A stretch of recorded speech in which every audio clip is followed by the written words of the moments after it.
I want Moana. Oh, did that work? I think that kind of works. Did you guys know she's actually not a princess, apparently? This whole time I thought she was a Disney princess, and they talk about that directly in the movie. Anyway. Is this movie any good? Yes, but the pacing is way too fast for how much content they try to just kind of throw at you. Too many new characters, too much lore added to this film. I feel like it should have been split into two, but otherwise, I really enjoyed this film. Still beautiful, still fun. The songs are good and bad, but overall worth the watch. Review over for all of you that just left. For the rest of you, let's talk about it. I kind of feel like Moana is like the secret agent of the islands or something like that. They just send her on these death defying missions.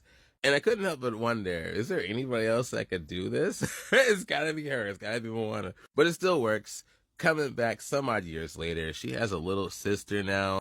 Parents are showing a little bit more gray.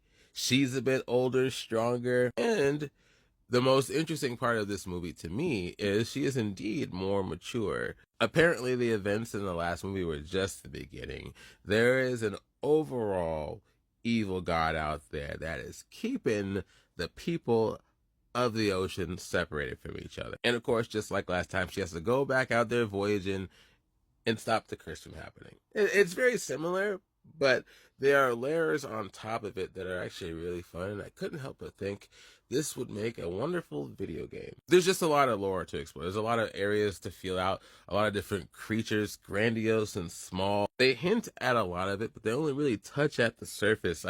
I wanted more, which is a good problem to have. Another very interesting thing about this movie is she does have a crew now. It's not just her. There are more people with her.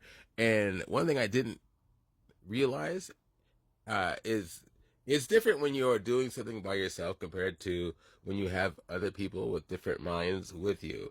There's a bit of clashing and uncoordination involved. She's now trying to be a leader as well as a hero, and that's a very fun aspect of the story.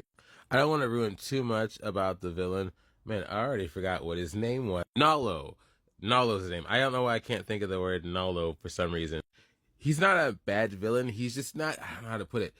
You don't really see him as clearly as you got to see the villain in the last movie. You know, she's technically not exactly a villain. Everything he does is either in the background or through something or somebody else. But I think overall, he's actually a really good one, and I'm excited to see uh, what other directions they may go with the overall interactions with Moana and such characters. I don't want to ruin too much. I'll just say you might see some continued conflict going on. How is Maui? How is The Rock in this film? He's still Maui, though I feel like his singing number, he's got a big one here, isn't as great as the first one, not as memorable. He's not the first one. He has the second one that's better. But overall, I really like Maui. I really like Moana. I like their relationship. Feels a bit deeper here, a bit more personal and connected. There were points where I was like, something going on there?